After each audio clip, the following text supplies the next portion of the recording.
क्या आप जानते हैं कि हमारे संविधान में सरकार को पर्यावरण की सुरक्षा और उसे बेहतर बनाने का भी निर्देश दिया गया है। ये सिर्फ एक नीति नहीं बल्कि एक संवैधानिक जिम्मेदारी है। मैं बात कर रहा हूं आर्टिकल 48A की। आर्टिकल 48A हमारे संविधान में 42वें संविधान संशोधन अधिनियम 1976 के द्वारा जोड़ा गया था। ये राज्य की नीति निर्देशक सिद्धांतों DPSP का एक महत्वपूर्ण हिस्सा है।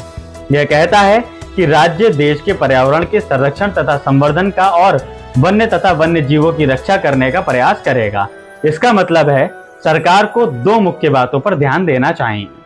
पहला, पर्यावरण का संरक्षण और संवर्धन, protection and improvement of the environment. सरकार का कर्तव्य है कि वह प्रदूषण को रोकने के लिए और पर्यावरण को स्वच्छ रखने के लिए कदम उठाए। इसमें स्वच्छ हवा, पानी और भूमि सुनिश्चित करना शामिल है। दूसरा, वन्य और वन्य जीवों की रक्षा, safeguarding forest and wildlife. सरकार को जंगलों और उनमें रहने वाले जानवरों की सुरक्षा करनी चाहिए। इसका उद्देश्य जैव विविधता, बायोडायवर्सिटी को बचाना और जानवरों की तस्करी को रोकना है। यह प्रावधान क्यों इतना जरूरी है? क्योंकि एक स्वस्थ पर्यावरण ही एक स्वस्थ समाज और राष्ट्र की नींव होता है।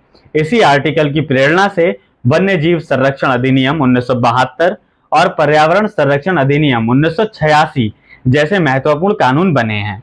आर्टिकल 48A भारत को एक सच्चा कल्याणकारी राज्य बनाने की दिशा में एक और बड़ा कदम है, जहां आर्थिक विकास के साथ साथ पर्यावरण की सुरक्षा भी प्राथमिकता है। अपने संवैधानिक अधिकार को जानने के लिए और ज्ञान को बढ़ाने के लिए हमसे जुड़े रहें। मिलते हैं अगली वीडियो में, तब तक के लिए नमस्कार। Like, comment and subscribe.